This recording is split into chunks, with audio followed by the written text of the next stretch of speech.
এমন একটা টার্গেটের কথা ভাবুন তো, যার দাম প্রায় 20 বিলিয়ন মার্কিন ডলার। এটা শুধু একটা সংখ্যা না, এটা আসলে একটা আস্ত ভাসমান দুর্গ। এতটাই শক্তিশালী যে একাই অনেক দেশের সম্মিলিত সামরিক শক্তিকেও হার মানাতে পারে।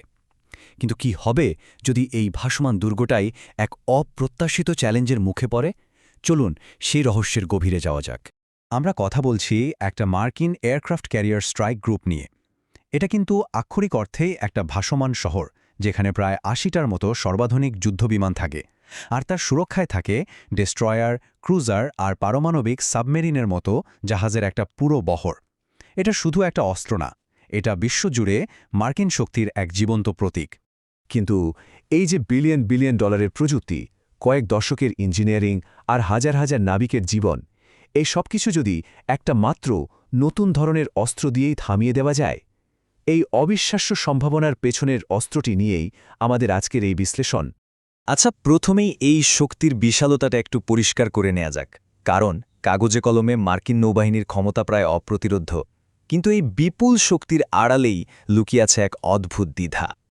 মার্কিন যুক্তরাষ্ট্রের কাছে এই মুহূর্তে ১১টা এয়ারক্রাফট ক্যারিয়ার আছে। ভাবা যায় পৃথিবীতে আর কোনো দেশের কাছে এর অর্ধেকও নেই। প্রত্যেকটা রণতরী প্রায় ৮০টা যুদ্ধবিমান বহন করে, যার মানে যুক্তরাষ্ট্র চাইলেই সাগর থেকে যে কোনো মুহূর্তে শত শত যুদ্ধবিমান দিয়ে হামলা চালাতে পারে। আর তাদের মোট যুদ্ধজাহাজের সংখ্যা প্রায় ২৯০টা। সংখ্যাটা হয়তো চীনের চেয়ে কম, কিন্তু জাহাজের আকার, প্রযুক্তি আর ধ্বংসাত্মক ক্ষমতার দিক থেকে যুক্তরাষ্ট্র কিন্তু এখনও বিশ্বের ১ নম্বর নৌশক্তি। এই নৌবহরে আছে প্রায় ৮০ থেকে ৮৫টা ডেস্ট্রয়ার, কয়েক ডজন ক্রুজার আর প্রায় ৭০টা পারমাণবিক সাবমেরিন। কিছু সূত্র তো এমনও দাবি করে, এই পুরো শক্তি যদি হরমুজ প্রণালীর মতো গুরুত্বপূর্ণ জায়গায় জড়ো করা হয়, তাহলে ওই সরু প্রণালীতে এদের জায়গাই হবে না। বুঝতেই পারছেন এটা কতটা বিশাল। এখানেই কিন্তু আসল প্রশ্নটা দানা বাঁধে।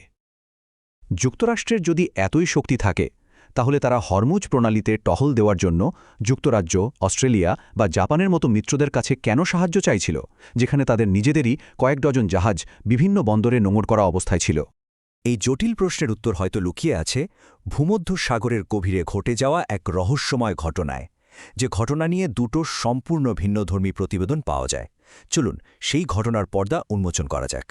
কিছু সূত্রের দাবি অনুযায়ী ইউএসএস জেরাল্ড আর ফোর্ড নামের বিশাল বিমানবাহী রণতরীটা ভূমধ্যসাগর থেকে হরমুজ প্রণালীর দিকে যাত্রা শুরু করে।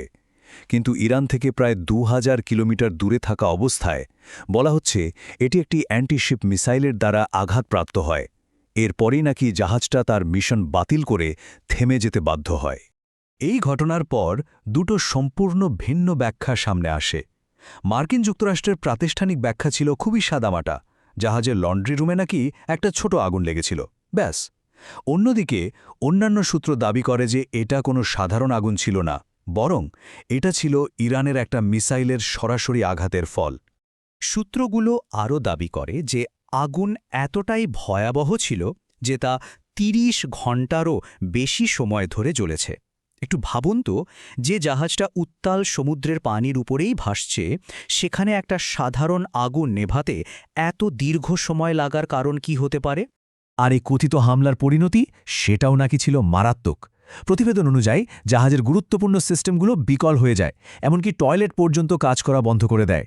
শত শত নাবিককে জাহাজের ঠান্ডা মেঝেতে ঘুমাতে বাধ্য করা হয়। অনেকেই ধারণা করছেন মিসাইলটা হয়তো ইঞ্জিন রুমে বা জাহাজের অস্ত্রাগারে আঘাত এনেছিল, যার ফলে এত বড় বিপর্যয় ঘটে। পরিস্থিতি যদি এতটাই গুরুত্বপূর্ণ হয়, তাহলে আরও একটা যৌক্তিক প্রশ্ন ওঠে, কেন জাহাজটিকে দ্রুত মেরামতের জন্য কাছাকাছি কোনো মিত্র দেশের বন্দরে নিয়ে যাওয়া হলো না? কিছু সামরিক বিশেষজ্ঞ মনে করেন এর কারণ হল যুক্তরাষ্ট্র চায়নি যে জাহাজের ক্ষয়ক্ষতির কোনো ছবি বা ভিডিও বাইরে ফাঁস হয়ে তাদের দুর্বলতাকে প্রকাশ করে দিক। তাহলে কোন অস্ত্র এই পুরো পরিস্থিতি তৈরি করল? কোন প্রযুক্তি একটা ২০ বিলিয়ন ডলারের রণতরীকে মাঝ সমুদ্রে এভাবে থামিয়ে দিতে সক্ষম? চলুন এবার সেই রহস্যময় অস্ত্রটার সাথেই পরিচিত হওয়া যায়। অস্ত্রটির নাম আবু মাহাদি। এটা ইরানের নিজস্ব প্রযুক্তিতে তৈরি একটা ক্রুজ মিসাইল, যা পুরো অঞ্চলের সামরিক সমীকরণ একাই বদলে দেওয়ার ক্ষমতা রাখে বলে ধারণা করা হচ্ছে। এই মিসাইলটি বিখ্যাত রাশিয়ান Ki-55 মিসাইলের উপর ভিত্তি করে তৈরি, তবে আরও অনেক আধুনিক প্রযুক্তি সম্পন্ন। এর পাল্লা প্রায় ১,৫০০ কিলোমিটার, আর এটা ৫০০ কেজির ওয়ারহেড বহন করতে পারে। এর গতি খুব একটা বেশি নয়, মাত্র ম্যাক্স 0.9, কিন্তু এর আসল শক্তি এর গতিতে নয়, এর বুদ্ধিমত্তায়। এর সবচেয়ে বড় বৈশিষ্ট্য হল এর এআই অ্যাসিস্টেড নেভিগেশন সিস্টেম। সহজ কথায় বলতে গেলে এটা একটা কৃত্রিম বুদ্ধিমত্তা চালিত মিসাইল। এটা নিজের লক্ষ্যকে নিজে খুঁজে বের করতে পারে এবং সেই অনুযায়ী চলন্ত টার্গেটকে ধাওয়া করে নিজের পথও বদলাতে পারে। এই মিসাইলটা কাজ করে মূলত 3টে ধাপে।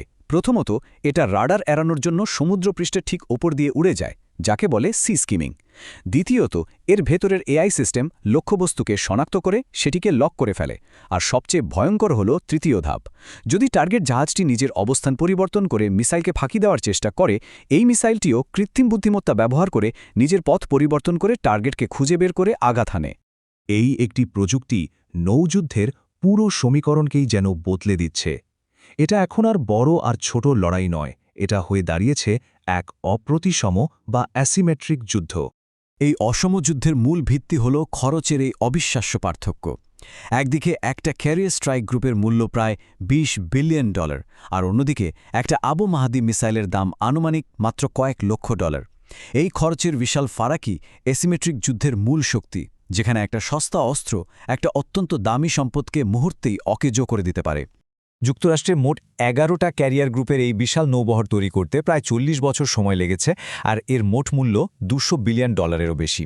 সূত্র অনুযায়ী কয়েক দশকের এই বিশাল বিনিয়োগ এখন একটা মাত্র নতুন প্রযুক্তির কারণে মারাত্মক ঝুঁকির মুখে পড়েছে।